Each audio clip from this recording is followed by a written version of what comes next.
el eje, el marco conceptual de este congreso está vinculado... No sé, problema. El marco conceptual de este congreso está vinculado con lo que es el periodismo digital. Obviamente los debates y los planteos atraviesan toda la práctica profesional, no se limitan tan solo al periodismo digital y las condiciones laborales dentro de esa estructura, sino que naturalmente tenemos que hablar de las condiciones laborales en general, en un momento que estamos sumamente preocupados por el futuro de nuestra profesión en general y por las características que puede llegar a tener a futuro. Si bien el Foro de Periodismo Argentino no es una estructura gremial y por ende algunas preguntas podrán surgir de por qué abordamos este tema acá, en este foro y en este planteo conceptual, nosotros reivindicamos que las condiciones laborales hacen a la calidad profesional. En ese marco es que consideramos indispensable debatir sobre estos temas, no tan solo desde el concepto ético, sino también desde los parámetros mínimos de calidad periodística que nosotros hemos aprobado meses atrás dentro del foro y en cuyo sexto, en el marco laboral, precisa el respeto a las leyes y convenios que rigen la profesión hacia la calidad periodística, garantizar al trabajador de prensa su tiempo de descanso entre las jornadas laborales le permite desarrollar su vida privada, tanto en lo familiar como en lo recreativo, lo formativo y muchos aspectos más de su existencia plena. Solo en casos excepcionales se podrá pedir a los periodistas que cubran tareas fuera de lo normal, lo que deberá ser compensado luego. Asimismo, la remuneración debe ser justa, equitativa, proporcional al trabajo desarrollado y suficiente para una vida con dignidad. Esto está dentro de nuestros parámetros, en ese marco en que nosotros hemos planteado este tema. En el desarrollo que vamos a darle acá a esta mesa, la primera en hablar va a ser la secretaria adjunta de la Unión de Trabajadores de Prensa de Buenos Aires, Lidia Fagale, quien es ampliamente conocida por la mayoría de los acá presentes y para quienes no, es licenciada en periodismo y tiene una extensa trayectoria dentro de la actividad sindical de nuestro país, no tan solo, por supuesto, en lo que es la actividad de los periodistas en particular. Lidia, tuyo. Gracias.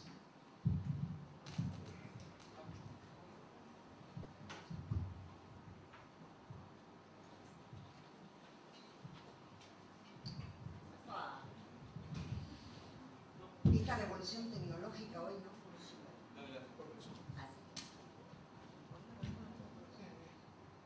Apretando. Característica, por otra parte, que no es nueva.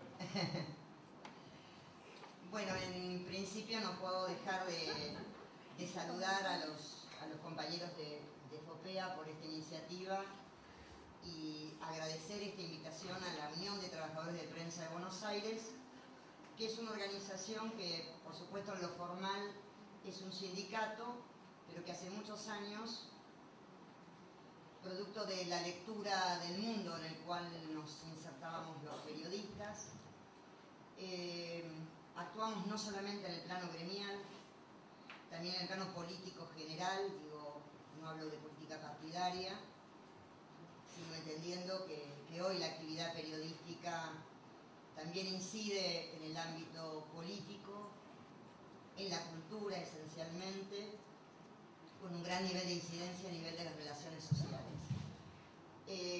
Coincido con Fabián cuando dice hoy hablar de condiciones laborales y profesionales de los periodistas. Hoy, en este ámbito, donde de alguna manera la pretensión es conocer las características que asume el periodismo digital en esta etapa de la historia y del mundo.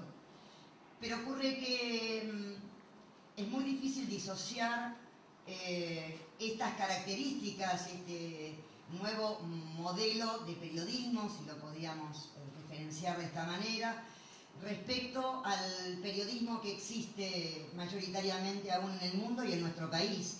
Ya que cuando yo hable de condiciones laborales y profesionales, más allá de que a efectos analíticos es prudente, es correcto, pertinente hablar de algunas situaciones específicas que venimos observando en el campo del periodismo digital, voy a hacer referencia a este colectivo que unifica no solo a quienes ejercen el periodismo digital, sino a quienes lo hacen, inclusive utilizando herramientas tecnológicas, pero dentro de lo que definimos como medios tradicionales, porque tienen mucho que ver y tienen muchísimas similitudes.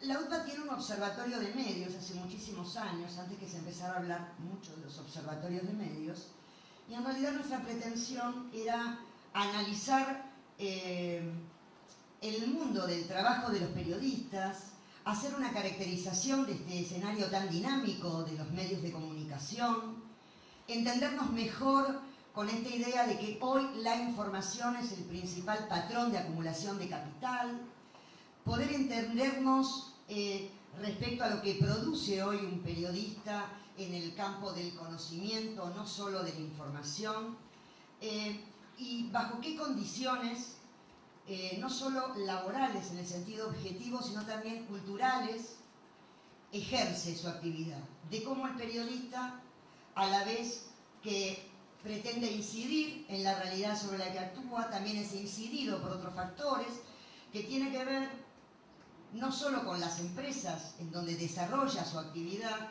sino que también tiene que ver con esas características que yo voy a tratar de definir muy sintéticamente del mundo sobre el cual hoy un periodista y cualquier persona vive y actúa.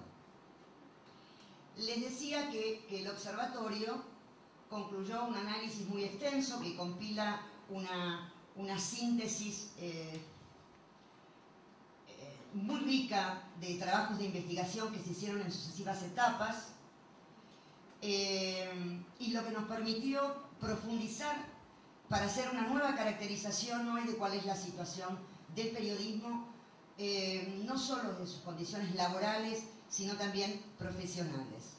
Lo que nos remitió inmediatamente a no descontextualizar esto que nos aparecía como un conjunto de datos inicialmente dispersos, sino a poder referenciarlos de acuerdo a la caracterización económica, política y cultural que estábamos haciendo hoy del mundo, en donde la comunicación adquiere hoy una centralidad indiscutible, donde los medios de comunicación son parte dinámica de los grupos económicos que inciden a escala planetaria e internacional, y donde los periodistas desarrollan cotidianamente su actividad.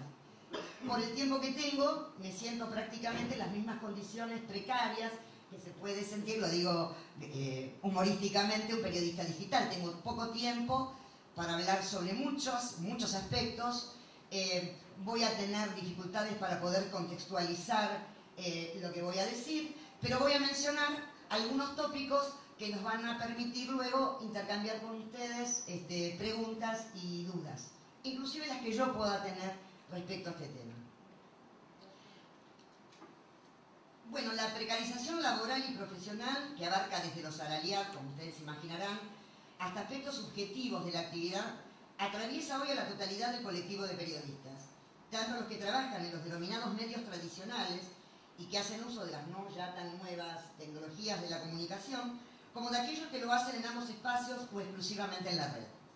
Un reciente estudio, elaborado por el Observatorio de UTBA, junto con el CONICET, que es al que yo hacía referencia inicialmente, nos permitió sistematizar datos con los que ya contaba la organización y varios trabajos de investigación previos impulsados en los últimos 5 años. O sea que es una etapa muy rica porque se dieron fundamentalmente con más incidencia los cambios que ya... de los cambios de los cuales estábamos advertidos durante la década del 90 y que abordaron distintos tópicos en materia de condiciones laborales y profesionales, signadas por el uso de las tecnologías de la comunicación. Como siempre, nos resulta incorrecto analizar una porción de la realidad si no contextualizamos el escenario en donde se dirigen, se desarrollan e interactúan las prácticas profesionales de los periodistas. Estas transformaciones a las que yo hacía referencia eran producto de un conjunto de tendencias, como ya les mencioné, que se manifestaron con fuerza en la década del 90. Primero tenemos que referirnos a los cambios tecnológicos, entre los que se destaca obviamente la convergencia tecnológica, que es la unificación del desarrollo de la información, de la comunicación y de la informática. Estos tres caminos se unen para hablarnos de un cuadro de situación en el que actúa hoy el periodista y el mundo entero. Lo que se denomina entonces convergencia de las tecnologías de la comunicación, estos Sendero, cuyos productos más emblemáticos son Internet y los actuales celulares que sirven a la vez de registro y procesamiento de datos, la transmisión de información y mensajes y la comunicación interactiva. Resulta más o menos obvio, ¿no?, que el trabajo de los periodistas, que en el pasado se centraba en uno de esos enteros, que es la información, hoy se ve transformado como consecuencia de esta convergencia, al mismo tiempo que se transforman las organizaciones productivas de información, así como los mecanismos de coordinación de esas organizaciones, tanto internas como las externas, es decir, las que se refieren a las relaciones con el público, con el usuario. El foco de la investigación en este plano se interrogó sobre las transformaciones concretas del trabajo periodístico, vinculadas con la entronización de estas tecnologías en las organizaciones periodísticas y con el uso que realizan los periodistas de estas tecnologías. A la vez, observamos los cambios que se produjeron a nivel empresarial, en especial la conformación de grandes multimedios, oligopolios, en el plano internacional y local. En la medida en que estas tendencias no eran ajenas unas a otras y existía entre ellas algún tipo de articulación, aludíamos a este fenómeno a través de la noción de sociedad de la información. Ustedes saben que es un concepto que hoy está siendo cuestionado, está siendo utilizado y bastante comprometido con una corriente ideológica que trata de razonar el mundo desde una lógica donde hay otro sector que cuestiona este concepto para explicar este mundo altamente tecnificado. Yo no estoy utilizando el concepto de sociedad de la información solamente para definir ese tipo de sociedad donde actúan estas tres tendencias, convergen y nos recrean un mundo altamente tecnificado y supuestamente altamente comunicado. A efectos de esto, para no profundizar en este tema, que valdría una charla más. Al respecto, en un trabajo que realizó en la Universidad de Buenos Aires, que me pareció muy interesante y que es coincidente con algunas observaciones que nosotros hicimos en las conclusiones de este trabajo, remarcan que esta tendencia, ¿no?, conformación de oligopolios, multimedios, que a su vez actúan como grupos económicos, se ramifican, intervienen en otros negocios diversificados y no solo de la rama de la comunicación, esto puede ser trasladado a la red de Internet. Esto también es un campo, es un territorio virtual donde se da una relación de dominación, pero también de resistencia, ¿no?, que es lo que los usuarios de Internet.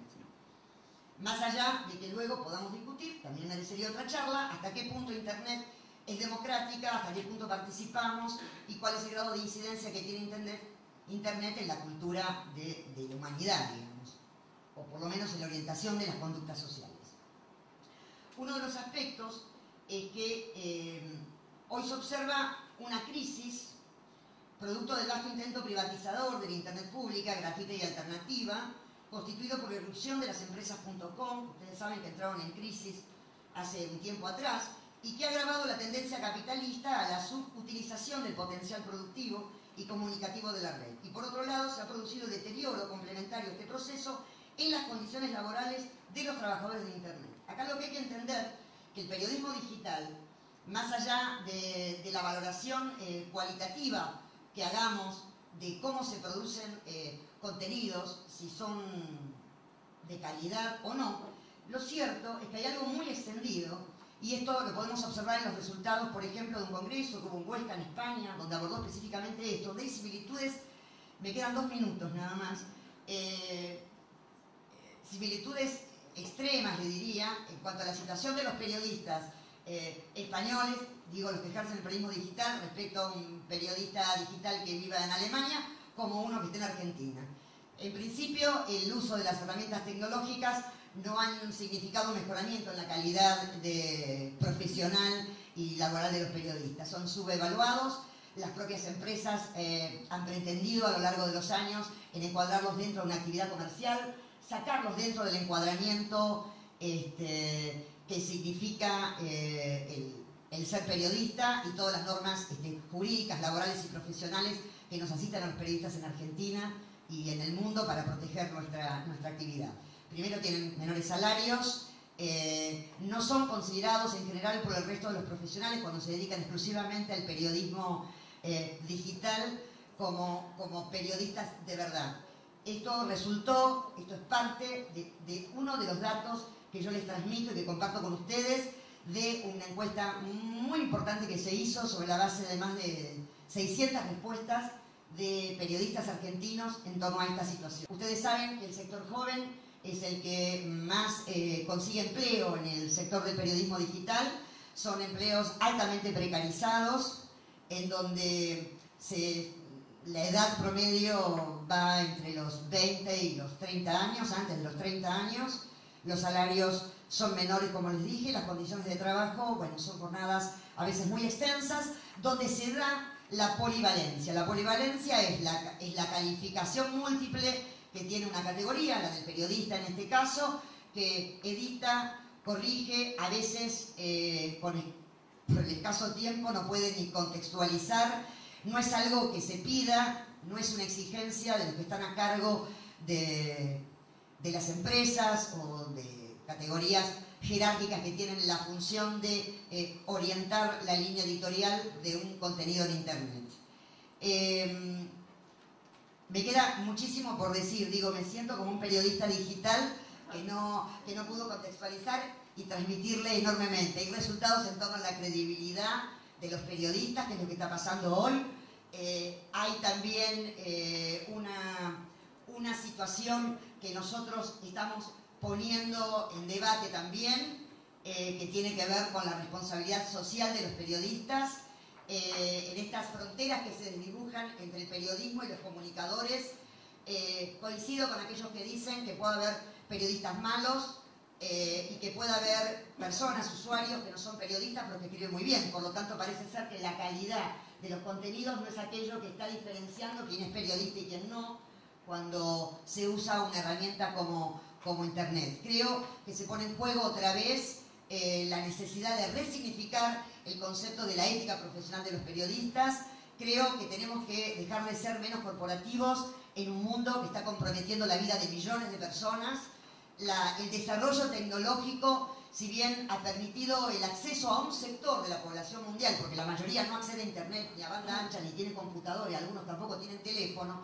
O sea, habrá que ver que tanto hablamos de la democracia, de las tecnologías de la comunicación. Esto está íntimamente vinculado a la distribución de la riqueza, que hay a escala mundial.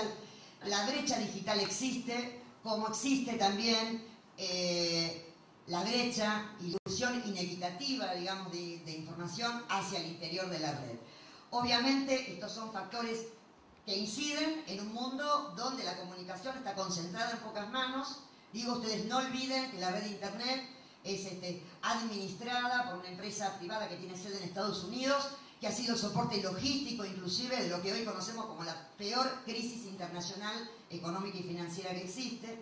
Quiere decir que la red de Internet también va a tener sus consecuencias hoy en este contexto mundial. Me faltó muchísimo por decir, pero bueno, chao. Gracias, Lidia, y la capacidad de síntesis apretada, pero Ninguna capacidad de síntesis. esto es para darse cuenta de que esto es teórico-práctico. La precarización se ve en todo lado. Luis Alberto Díaz, abogado especializado en Derecho Colectivo del Trabajo y de las Empresas, es asesor de la Asociación de Diarios del Interior de la República Argentina. Bueno, muchas gracias. Gracias. Buenas tardes a todos. Vale una salvedad previa. Yo soy miembro paritario, me dedico hace más de 20 años a representar empresas periodísticas en la negociación colectiva, particularmente con el gremio de prensa, además de otros. Pero entiendo haber sido invitado a esta mesa en carácter personal. No soy el representante ni la voz ni la exégesis del sector empresario periodístico, esto lo dejo aclarado de antemano. Por lo que... Sí. Por lo que además va un doble agradecimiento y un doble honor respecto de FOPEA en que yo participe de esta mesa. No soy periodista y no represento al sector empresario periodístico.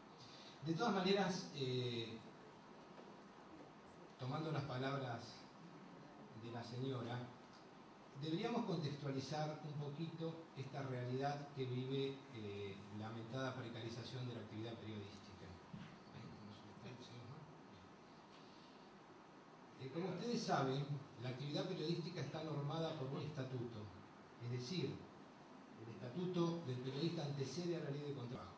El estatuto, el régimen estatutario, que es pétreo, inmodificable, salvo por otra ley, ha sido establecido con la finalidad última de proteger la actividad periodística.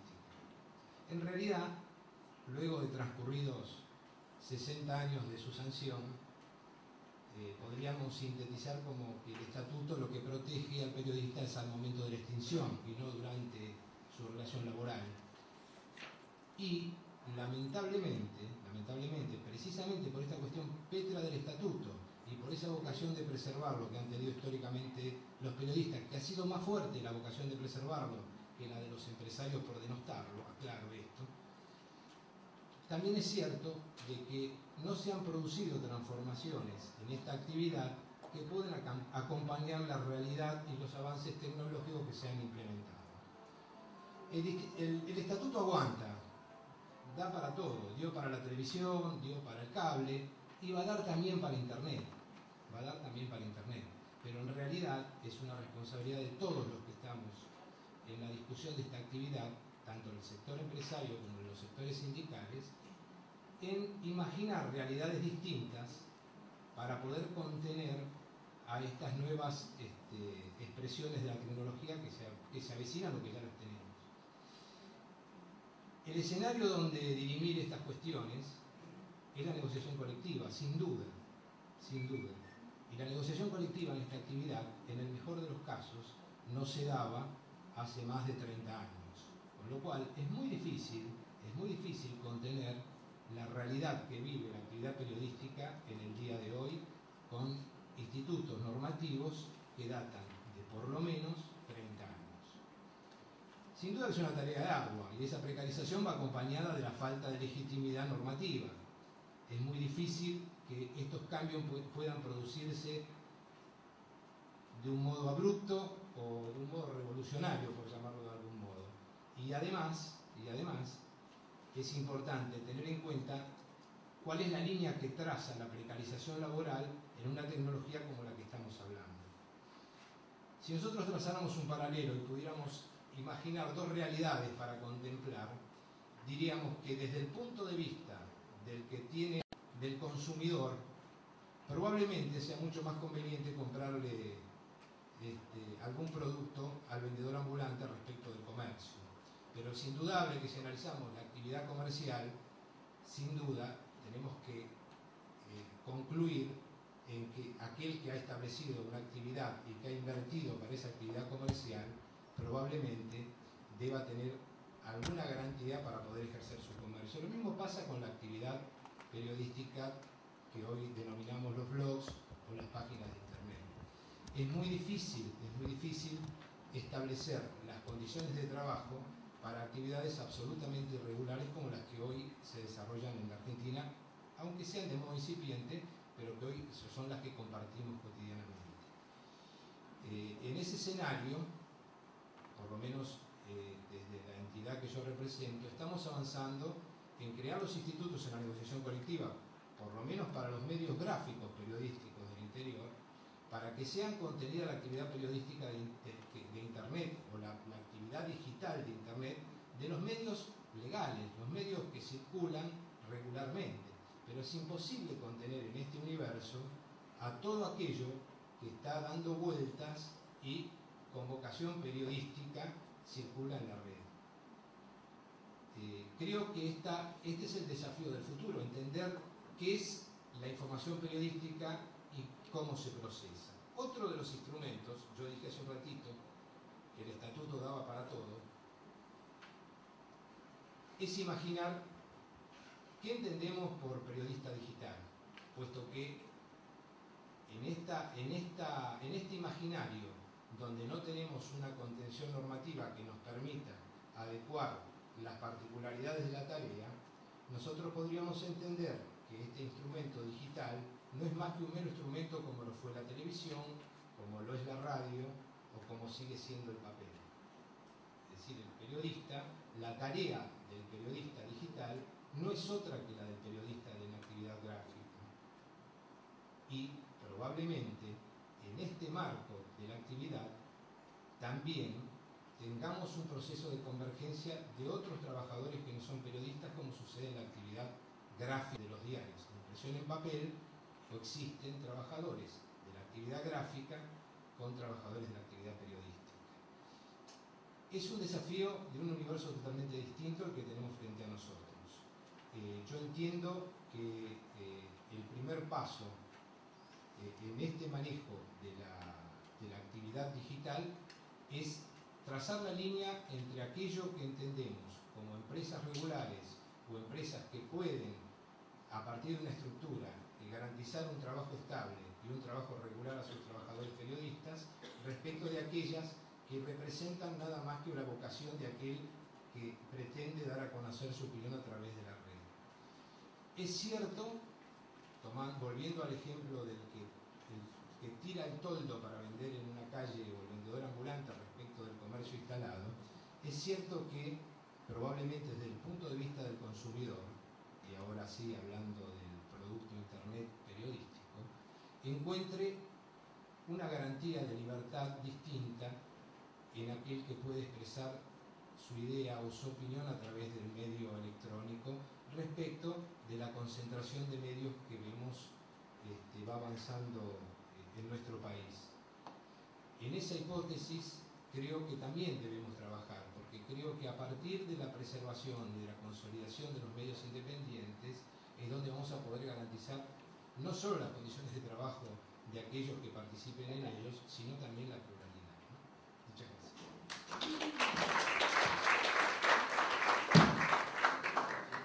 Sí, muchísimas gracias. Y muchas gracias. No, ya acomodamos acá, Y muchísimas gracias por la capacidad de síntesis.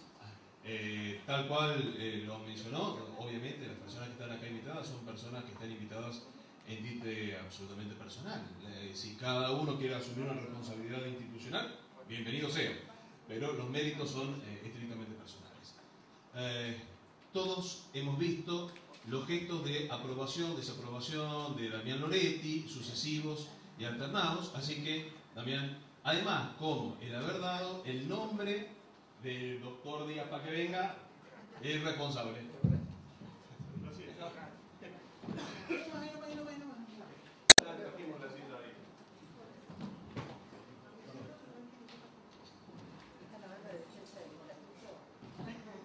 Luis no habló por Adira, yo no voy a hablar como abogado de alguna vez del ser vicedecano de la facultad que fui de la FAPREN.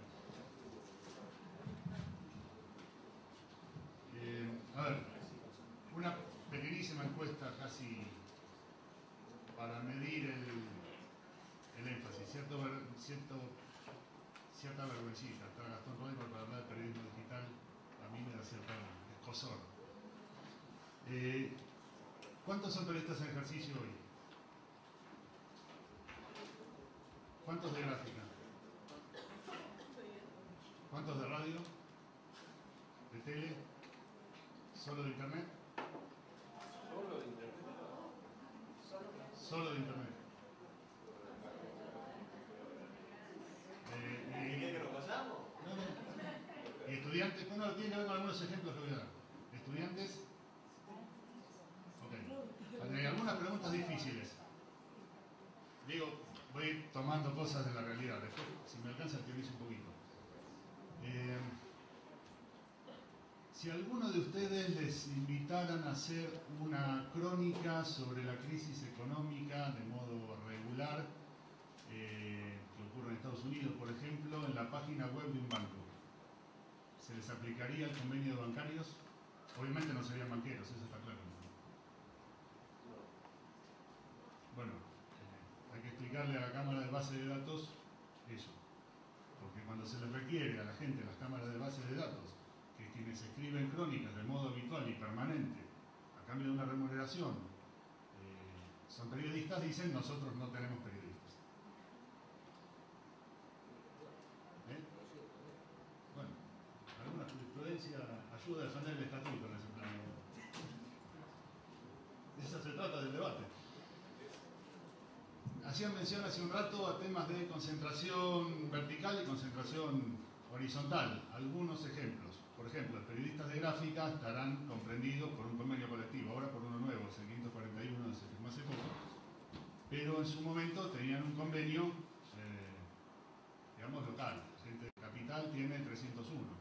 Se supone que el ámbito de explotación de su actividad tiene que ver con la ciudad de Buenos Aires. Lo mismo con las radios. Ahora, si lo que ustedes trabajan y sale por radio, no es el caso de ellos, que es al revés y actúa como corresponsal, pero si ustedes trabajan en una radio en Buenos Aires, cuyo ámbito de cobertura por licencia es Buenos Aires, y salen en N cantidad de emisoras al mismo tiempo, obviamente se le va a aplicar 301. Ahora, la pregunta es, si la radio para la cual ustedes trabajan cobra por los derechos de venta de esa señal o de los noticieros que empalman, ¿el periodista tiene o no tiene derecho a participar de eso? ¿Su salario alcanza al área de cobertura prevista a la hora de su convenio colectivo o hay una sobreexplotación? Yo entiendo que sí, pero hay una reexplotación económica que tiene que ver con eso. Sacan una foto, supongo que después vendrá esa parte, pero sacan una foto y ustedes tienen un acuerdo con un medio gráfico. Si ese medio gráfico además reproduce por internet y cobra otra publicidad, pone banners distintos a los que están en el diario, así complico el ejemplo. ¿Hay un doble ingreso por el mismo contenido?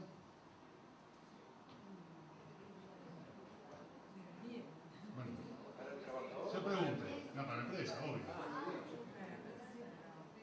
No estoy diciendo que se venda la foto a otro lugar donde juegan temas de derechos morales, reproducción, eso en algunos convenios colectivos existe. Doy ese ejemplo por la mera aplicación de la tecnología. Suben una nota a internet y eso termina vendido, cuando digo vendido es vendido por derecha, a otro montón de medios que lo reproducen. ¿Tiene el periodista derecho a participar de esa sobreexplotación sobre soporte digital? Otra pregunta. Algunos casos, por ejemplo en Uruguay salió una ley hace poco que modifica la ley de propiedad intelectual que dice que se presume solo el contrato del periodista con el medio para el primer uso y que hay que pactar las condiciones sucesivas. Hay algunos casos vinculados a este tema del framing con nuevos banners que se puede hacer respecto de las notas de gráfica que vayan a parar a portales. Hay un caso muy importante en Bélgica que se llama Central Station, en el cual se le requirió a los medios que pactaran de algún modo el tema de la reventa de las notas sobre soporte digital. El Sindicato Nacional de Trabajadores de la Prensa de Venezuela tiene algo hace bastante tiempo en este sentido, los convenios colectivos de Francia también. Imaginemos una televisora en Buenos Aires cubierta por el 124 del 75 para noticieros. Discutir el tema noticieros y los señales de noticias es otro tema. Les cuento, si alguien hace juicio contra un canal de noticias, le va a decir que los trabajadores de los canales de noticias generalmente son trabajadores de televisión. Entonces no solo no los cubre el estatuto, sino que si tienen un juicio tampoco los cubren, muy probablemente, por los contenidos periodísticos que aparezcan. Pero digo, es una patología, como bien dice Luis habitualmente, de algunas cosas, pero que existen, existen. Digo, en el 124 se presume, se aplica sobre el canal de Capital más Canal 2 y en su área de cobertura de los canales por las licencias habituales. Ahora, si eso se reproduce exponencialmente en N cantidad de canales que o bien compran esa señal o bien la reproducen a cambio de publicidades, etcétera, etcétera, etcétera, los periodistas no tendrían derecho a participar de esos mejores beneficios por la obtención de la explotación de su trabajo fuera del área de cobertura originaria del medio. Lo que no hay todavía son discusiones de convenios colectivos específicamente para canales que van a satélites, que es otra discusión bien importante. Aplicado también al tema de la tecnología, algunas cuestiones muy brevísimas, solo los títulos sobre el teletrabajo. Alguien que todos los días desde su casa manda una crónica, o una columna, o una nota, para entrar en hipótesis difíciles. Todos los días, nota con firma. ¿Se lo puede considerar un autónomo? Pues la discusión a la hora de ser autónomo no tiene muchas implicancias, que es la asunción de los costos. Los periodistas, los reporteros gráficos, que son, entre comillas, freelancers, asumen los costos de su tarea. Cuando digo los costos de su tarea es, generalmente, si son autónomos van a pagar su monotributo, se afiliarán a la obra social del gremio, pero tendrán que pagar aparte. Digo, hay una transferencia de costos más o menos ostensible, sin perjuicio del seguro sobre los equipos, de estos reporteros de acabada cuenta. Yo decía, esto no solamente la implicancia del costo. Si alguien en esas condiciones se lo considera como un externo, en caso de, ahora hay menos, pero querellas o juicios de daños y perjuicios, lo más probable es que vaya a buscar al abogado del gremio. Pues la empresa va a decir, es un externo. Tengo listas de casos. Insisto, son patologías, pero existen muchas patologías. Otras difíciles. Creo que ahora me he armado, pero en una época estaba más de moda. Los mal llamados mobileros, o sea, cronistas de exteriores, que con un celular además le piden que saquen una foto para entrar al portal. Al mismo tiempo es periodista de radio, quizás reportero gráfico, y si el celular se lo permite, va a ser auriculista. Ojo, el tema es, o le pagan por los 3 trabajos, o hay 2 que se quedan sin trabajo. Un abogado de un gremio de performers, como se lo llamaba en una época, músicos o actores, oculto, el sujeto decía, si los muertos no cobran, los vivos no trabajan.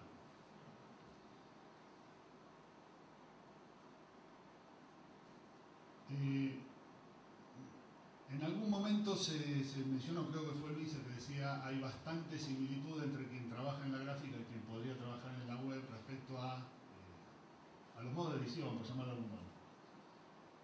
Eso también tiene algún matiz, que tiene que ver con la actualización casi permanente de los sitios web a la hora de las ediciones, que es algo no previsto. Generalmente los periodistas tenían la idea de entregar notas enteras, no de estar actualizando con cierta cotidianidad. Eso genera ciertas tensiones, ciertos picos de estrés, llegado el caso. Esa es otra charla, seguro. Y hay una nueva sintomatología de estrés causada por las tecnologías. Los blogs de los periodistas dentro de los medios, en los cuales no solo tienen que contestarlos, sino además recibir los insultos. Y les cuento que a veces los periodistas llaman porque quieren querellar a los interesados en hacer oír sus voces en los blogs de los periodistas. Y uno les explica, no, mira, yo estoy a favor de la despenalización, eso no se puede hacer, tratar de ir por otra vía, encontrar un entorno amigable, etcétera, etcétera. Pero son situaciones no previstas, difícilmente, más allá del tratamiento psicológico, esto te lo resuelva un convenio colectivo o una patronal, pero digo, son distintas instancias que hacen a ciertos desacomodamientos. Sin perjuicio de ello, el tema de las tecnologías y las apariciones de nuevos formatos que no coinciden con la vieja denominación del noticiero, sin perjuicio de jurisprudencia, yo diría a parvas con esto, uno se encuentra con que el reclamo de un trabajador de prensa sobre soporte de televisión para, ya termino, no me traigas el papel, no lo termino. Para, por ejemplo, un canal de noticias, dice que es un trabajador de televisión. No hay nada que se llame noticiero dentro de esta señal. Uno se puede encontrar con, por ejemplo, un periodista que trabaja para 2 empresas del grupo, a la hora de discutir si era un trabajador en relación de dependencia, porque le cesan los 2 contratos supuestamente de autónomos al mismo tiempo, dice, ahí vendía una columna y acá vendía otra columna. Y poco menos que te dicen que hay práctica desleal. Y es el mismo grupo. Estas cosas también hay que mirarlas. No porque las resuelva las tecnologías, sino porque, de nuevo, tiene que ver con patologías que tienen que ver con la multiplicación de espacios y de medios. Bueno, breve, solo como para tirar algunos títulos y después queda abierto el debate. Gracias.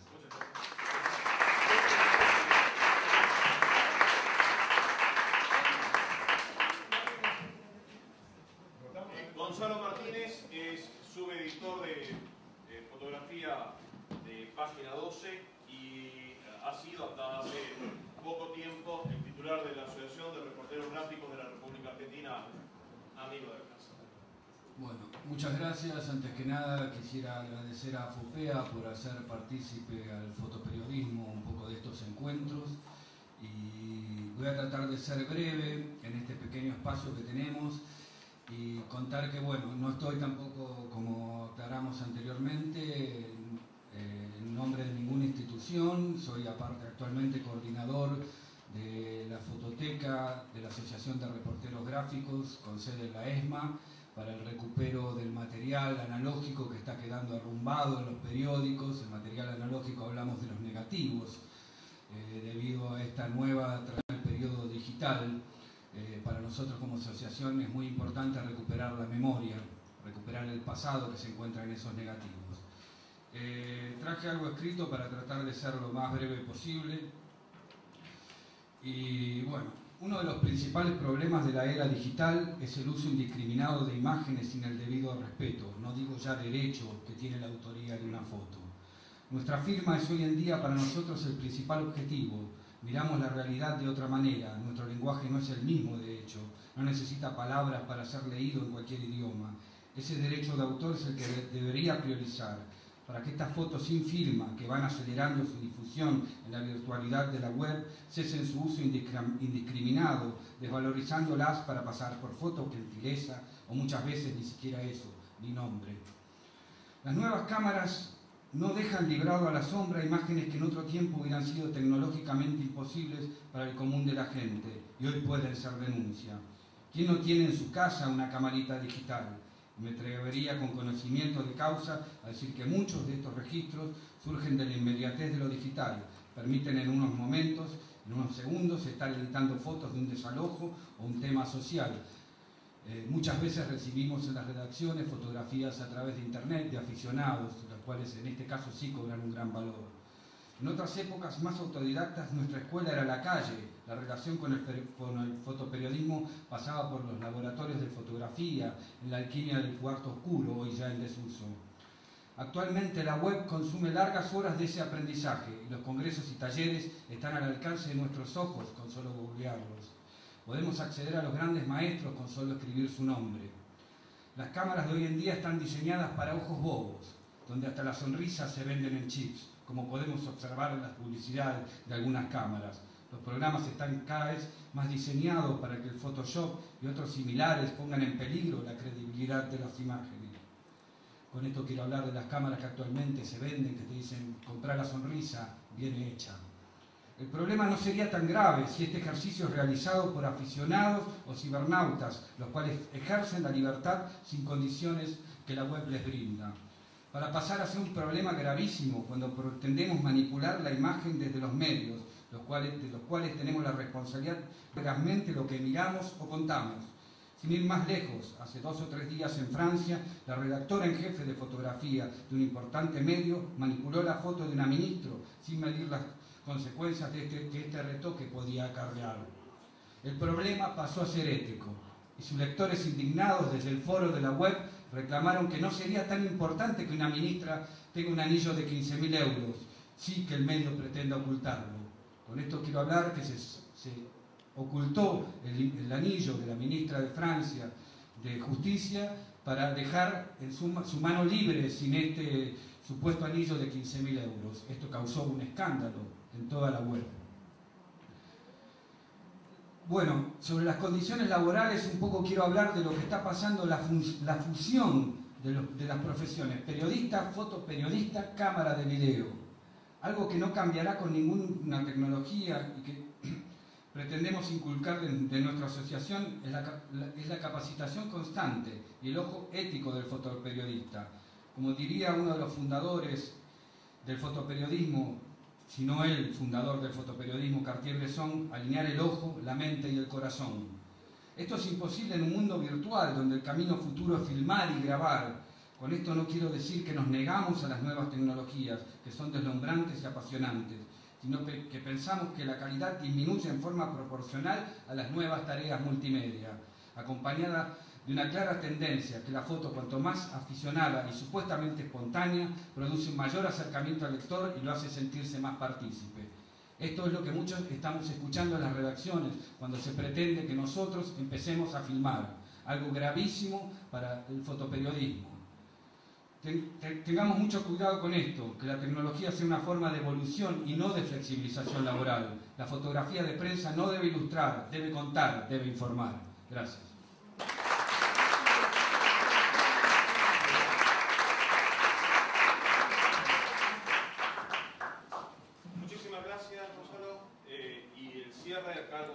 Pexer, abogado, doctor en comunicación pública, director general del diario El Territorio de Posadas y consultor de empresas periodísticas. Gonzalo, todo tuyo.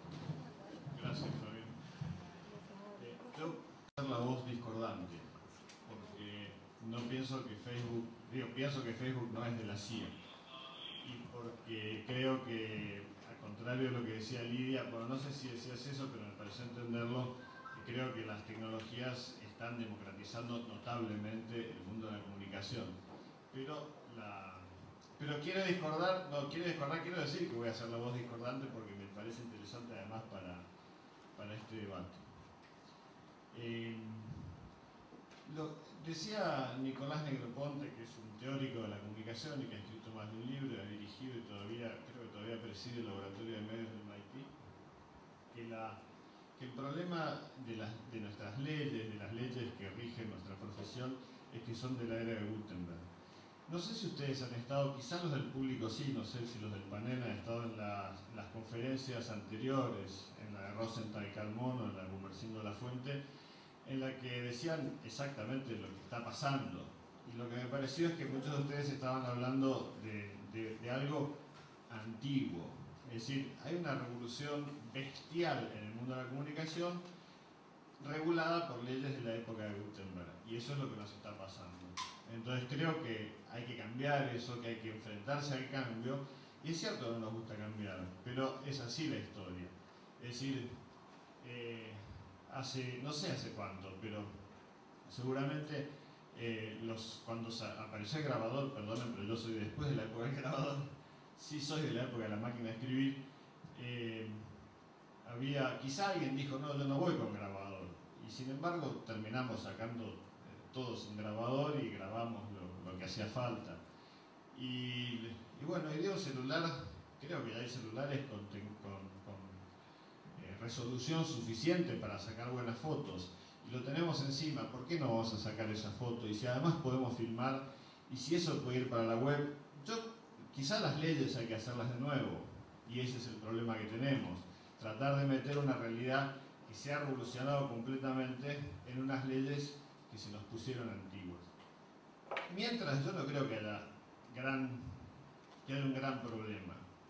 La definición de periodismo, también lo decía ahora, es una persona que trabaja poniendo contenidos para una empresa vende, pongamos, lo estoy diciendo rápido. El periodista es un enfermo, el periodista es un tipo genéticamente modificado, es una persona capaz de encontrar historias donde la gente no las ve. Entonces tratar de meterlo en unas leyes y decir, no, lo que pasa es que este es un señor que pone datos en una base de datos y esos datos son vendidos. No, eso no es un periodista, aunque las leyes digan que lo es. Están mal las leyes, paciencia, pasa mucho eso. Pero un periodista no es una persona que quiere cambiar el mundo. Y es una cosa muy seria eso. Y meterlo en las leyes, hay que meterlo, tiene que estar legislado como es lógico y hay que proteger su trabajo y hay que proteger, qué sé yo. Pero la verdad es que, perdón Damián, pero si a un periodista le preocupa que lo insulten, no es muy periodista. Los periodistas estamos acostumbrados a que nos insulten. Bueno, quizá eso le agregue un estrés, que el pobre, no sé, pero bueno, ahí se metieron los abogados, recién acaban de decir que yo lo soy, sí lo soy, pero es cierto, donde se meten los abogados un poco las cosas también se complican, porque ellos tienen que vivir de eso, y está bien para ellos. Pero creo que... Te cobran. Claro, pero no cobran. Bueno, sí, eso lo hacemos también, lo hacen los abogados y lo hacen muchas profesiones que son capaces de no cobrarle a algunas personas, es parte de esa profesión. Creo que además la profesión de los periodistas tiene un poco de relación de dependencia y tiene un poco de profesión liberal, es decir que, y es una vieja, no lo digo yo solamente, lo dicen viejos profesores a esto, y entonces tiene, una de las cosas de las que se agarran es, para explicar esto, es que por ejemplo tiene secreto profesional, que no lo suele tener un empleo en relación de dependencia. Lo que quiero decir es que cuesta cambiar, sí cuesta cambiar, y uno dice, bueno, antes sacábamos fotos con una máquina que no tenía sonrisa, y ahora hay sonrisa en la foto. Antes escribíamos en unas máquinas de escribir y era tan lindo, y sí, bueno, ya no hay más, lo siento. Bueno, cambiemos. Digo, hay una revolución, yo creo que esto se trataba, por eso yo venía más bien pensando en esto, hay una revolución bestial, comparable con, decía Rosenthal, pero no lo decía Rosenthal, Rosenthal estaba citando a algún otro autor que ahora no me... comparable a la escritura, a la invención de la escritura, a la imprenta. Gutenberg en el fondo lo que hizo fue aplicar la invención de la escritura, de los fonemas, digamos, a un sistema de impresión que ya existía. Nos revolucionó completamente eso.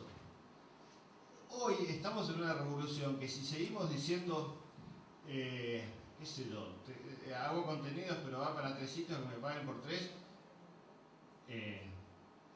creo que nadie va a pagar por 3. Bueno, hay que pensar qué vamos a hacer, si eso va a tener alguna implicancia jurídica o si nos vamos a animar a enfrentar esta revolución y a sumarnos a ese cambio. Gracias.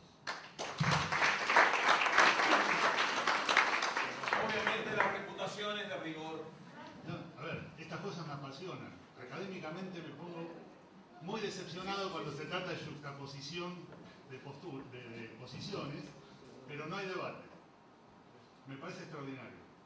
Estoy tan de acuerdo con algunas cosas como en desacuerdo con otras. Digo, partimos de 2 paradigmas absolutamente distintos, si uno quiere. Que es, vos pensás que cambiar las leyes, yo creo que lo que hay que hacer es ciertas realidades, tener principios intuitivos, pues yo sigo creyendo que hay un principal y un dependiente. Vos diste en la tecla. Efectivamente es una revolución casi como la de la galaxia Gutenberg. Estoy de acuerdo. ¿Por qué se creó la legislación de propiedad intelectual? Por la capacidad de reproducción de la autoría de alguien que escribía sobre papel y empezaron a reproducirlo en otro soporte y a una velocidad que ni el autor podía controlar. Estoy de acuerdo, estamos ante una revolución. Yo reclamo lo mismo que toda la legislación de propiedad intelectual generó tras la invención de la imprenta y la reproductibilidad. A ver, ¿por qué está mal fotocopiar un libro y no reexplotar el trabajo de un periodista? Estoy de acuerdo con el mismo principio. Ah, bueno. Yo creo que ese es el derecho de copia de la época de Gutenberg. Digo, no, yo no creo que esté mal fotocopiar un libro. Pero hoy día yo ya que estamos perdidos. Eso es porque defendés una ley antigua.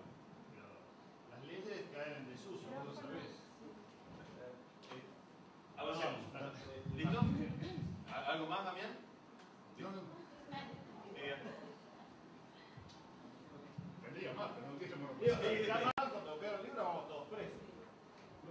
Pero es digo, yo tengo que, ya mismo, digo, llévenme preso porque lo hago todo el tiempo.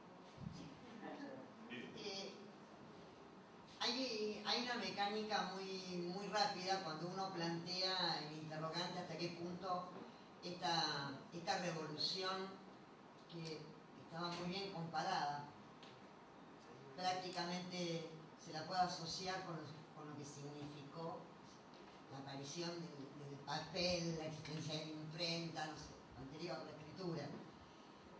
Digo, el riesgo que se corre cuando uno plantea hasta qué punto esta evolución tecnológica ha servido para garantizar la calidad de vida de la humanidad. Porque en definitiva, esto es lo que uno se plantea, siendo periodista o siendo simplemente un ciudadano de a pie que vive en este mundo. Digo, el riesgo es que a uno lo acusen de antiguo, es decir, bueno, otra vez, así, hinchando con estas cosas. Pero lo que pasa es que la dominación es tan vieja como la aparición de la escritura y aquella revolución que existió. Como tan vieja es también la resistencia, por suerte hay. Y las dos cosas significan un cambio, pueden dar resultado un cambio a favor.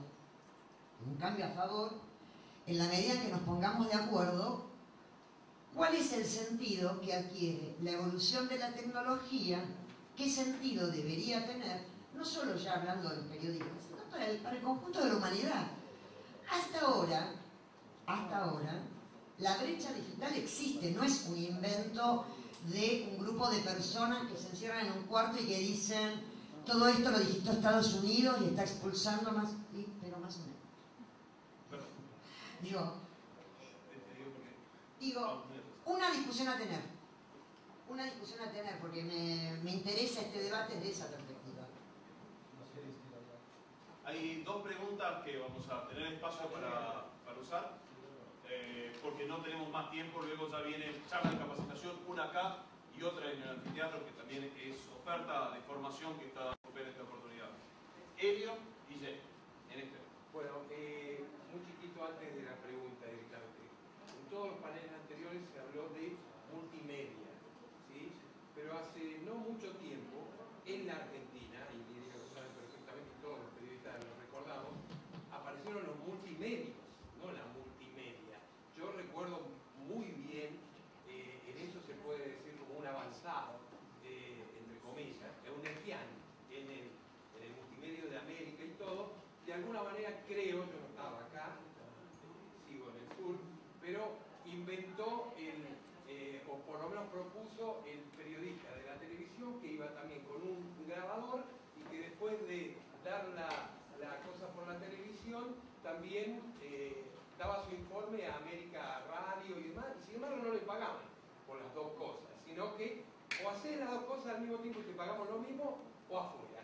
Es decir, eso habla de una pauperización del trabajo del periodista. Yo estoy de acuerdo, no solamente con Rosenthal, con un montón de gente, que vamos hacia el cambio, pero el cambio de la era digital. Pero los medios van a ir a costa también del trabajo de los periodistas.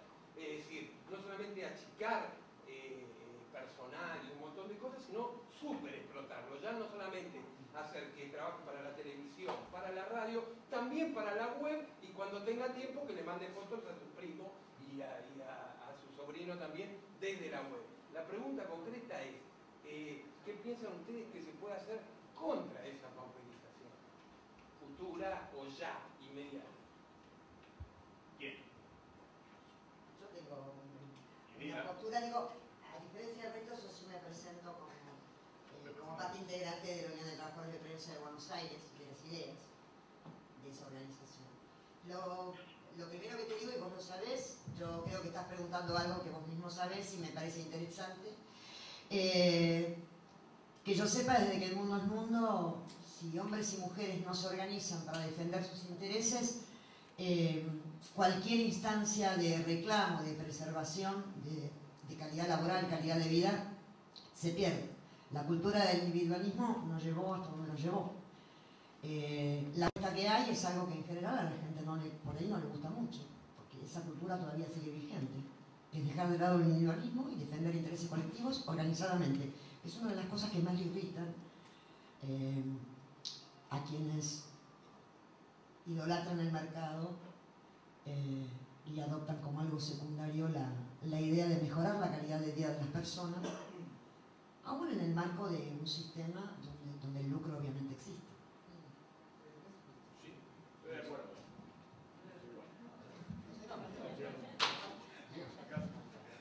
A ver, el fenómeno de los multimedios es un fenómeno particular. Es evidente que son distintas naturalezas de empresas, pero sería bueno que nosotros pensáramos dónde ponemos la línea de partida en esta reutilización y dónde ponemos la línea final.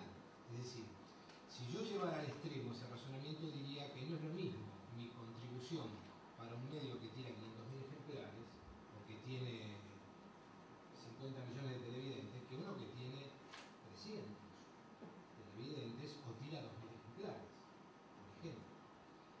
Esa sería una línea en un extremo.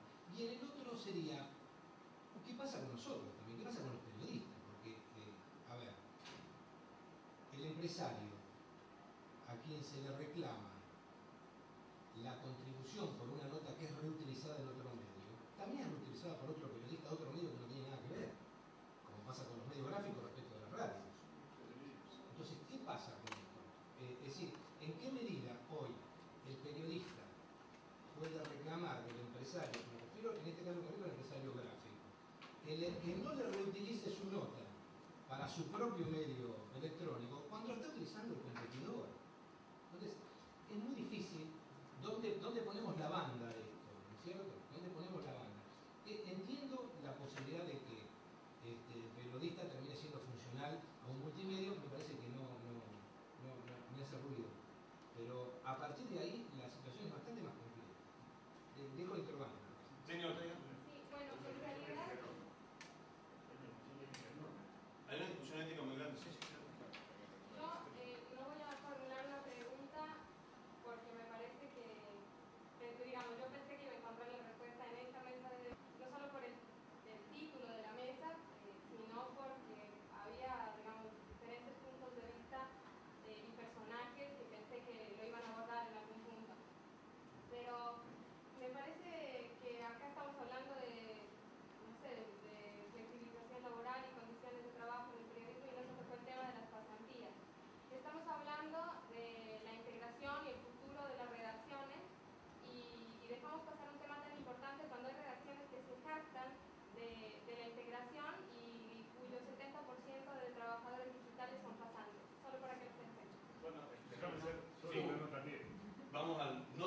ambas y Solo cierro. una nota, te pido que tengas la indulgencia del caso de que nos sentaran en una mesa que tenga con periodismo digital y condiciones de trabajo y nos dieron 8 minutos.